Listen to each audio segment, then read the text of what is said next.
of red door, yellow door? If you've ever played scary games as a kid, you might have heard of this. This is my story, and this is a warning not to play this game. It was late one summer and we were all sitting out by the campfire. It actually started because we were playing Truth or Dare. It was my turn and I chose Dare. I dare you to play red door, yellow door. At the time, I had no idea what this was. They told me it was a psychological game, a journey into your subconscious. But if you know me, I'm a professional ghost hunter. I'm not one to back down from a dare, but I really should have backed down from this one. So to play this game, you lay down and you close your eyes. Then you stretch out your arms like this. Then everyone who's with you starts chanting, red door, yellow door, red door, yellow door. They keep repeating it until you fall into a trance-like state. I found myself in an endless hallway. In the hall, there's doors lined with every color. There were red doors, yellow doors, green doors, every door that you could think of, every color you could imagine. But for some reason, I felt drawn to this dark magenta door. I walked over to it and I pushed it open. Suddenly, the whole room morphed. I was in a house, destroyed by fire. It smelled of burnt wood and it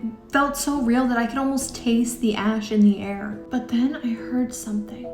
It was faint, but it was there. It was the sound of a baby crying, coming from somewhere upstairs. It creeped me out, so I headed back into the hallway. I looked around the hall and decided to try a golden door. That can't be bad, right? Wrong. Very, very wrong. When I stepped in, I found myself inside of a massive maze. Giant walls and thorny bushes surrounded me. I couldn't quite put my finger on what the smell was, but it was kind of like metallic. And then it hit me. I was smelling fresh blood. And then I heard rustling behind me, so I turned around and I saw a shadowy figure dart across the bushes. I took off running. At this point, I just wanted to wake up. Except the only way to wake up is to go through the right door. And I don't know if you're familiar with the theory, if you die in a dream, then you die in real life. But for red door, yellow door, everyone says that that's true. I managed to escape back into the hallway. My heart was pounding. And there it was. A door so black that it seemed to suck in all of the light. Every bone in my body was screaming for me not to open it. But it's just a game, I told myself. What's the worst that could happen? So I opened it. The moment I did, I was sucked into an overwhelming darkness. It was so silent I could hear my own blood rushing through my ears. And then there was a whisper. You don't belong here. I didn't know what it was, but I knew one thing for certain. I didn't want to find out.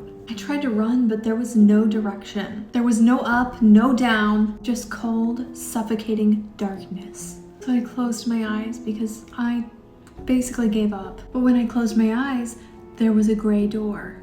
I don't know how, but I went to that gray door. And just like that, I was back outside laying by the campfire.